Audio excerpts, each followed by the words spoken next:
Assalamualaikum dan salam sejahtera. Hari ini Pak Jabir di sini hendak bercerita mengenai seorang pemuda. Dan sebelum itu Pak Jabir kenalkan diri Pak Jabir dulu. Pak Jabir seorang pengusaha warung.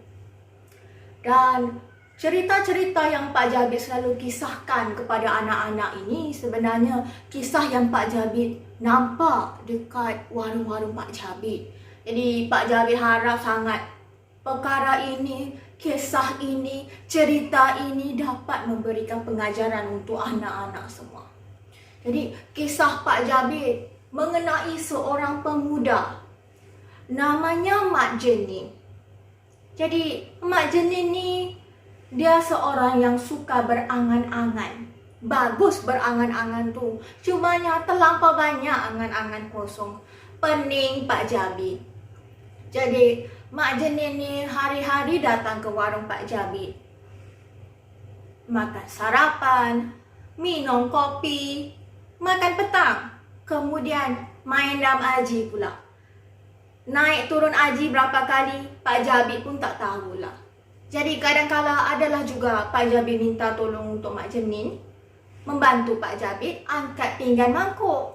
Dengan itu, Pak Jabir bolehlah beri sedikit upah kepada dia. Dan pada suatu hari, Pak Jabir nampak Mak Jenin kesian sangat. Jadi Pak Jabir tak sampai hati. Pak Jabir pergi duduk sebelah dia. Pak Jabir cakap, "Jenin, Pak Mat ada sedang mencari seorang pemuda dan untuk membantu dia di kebun. Jadi Pak Jabir rasa kamu sesuai dengan keadaan kamu. Pandai memanjat pokok. Mungkin saja dia perlukan orang untuk memanjat pokok kelapa-kelapanya." Jadi apa yang berlaku? Mak Jenin dengar sahaja cadangan Pak Jabir. Mak Jenin berkata, "Alah Pak Jabir, dengan keadaan diri saya ni Pak Jabir, anak muda yang pandai, bertenaga. Sekali kerja Pak Jabir, pastilah kena ada upah yang sangat banyak. Lumayan. Jika Pak Mat meminta saya menolong dia, berapa banyak sangatlah upah yang boleh Pak Mat tu berikan ya." Jadi pada hari itu, perbualan Pak Jabir dengan Mak Jenin terhenti. Pak Jabir kecil hati dengan Mak Jenin. Hati tua lah katakan.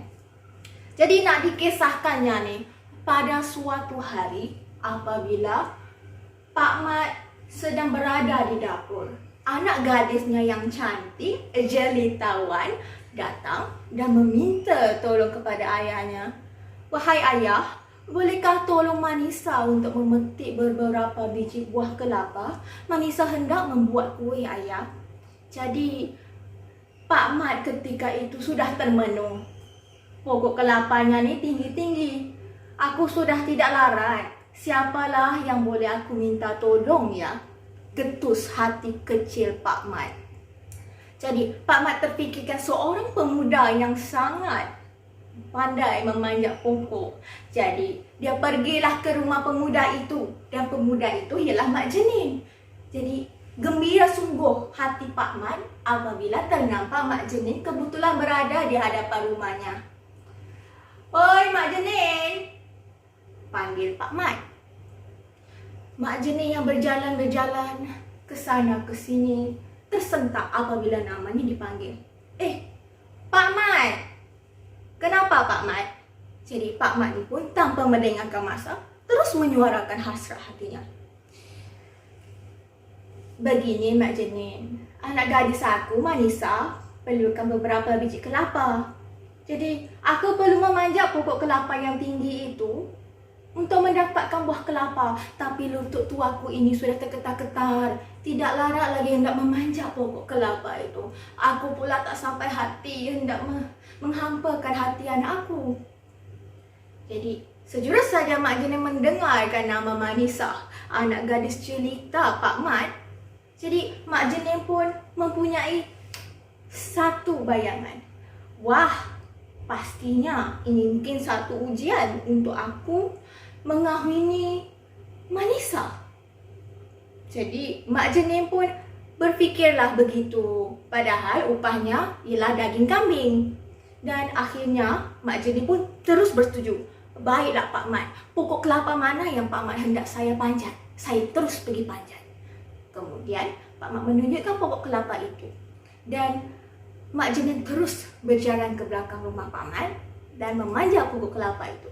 Sedang dia memanjat pokok kelapa itu, 1, 2, 3, 4. Akhirnya setelah sampai di atas sana, Mak Jenny ternampak banyak pokok kelapa dan banyak juga buah kelapa. Wah, banyak sungguh buah kelapa ini. Jika aku menjual buah kelapa ini, pastinya aku akan mendapat banyak uang. Dalam keadaan dia memeluk pokok kelapa itu, dia masih mampu berangan-angan. Sambung angan-angannya lagi.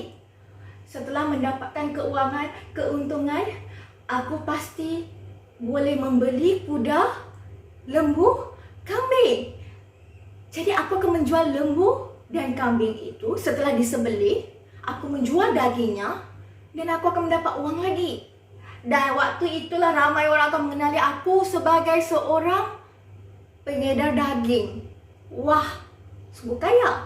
Lama-kelamaan, pasti aku mengumpulkan banyak untung, banyak uang. Bukan sahaja anak gadis Pak Mat yang ingin mengawini aku. Pastinya ramai lagi wanita bangsawan di kampung ini, di desa ini, di kampung sebelah, di desa hujung akan hendak berebut-rebut mengawini aku.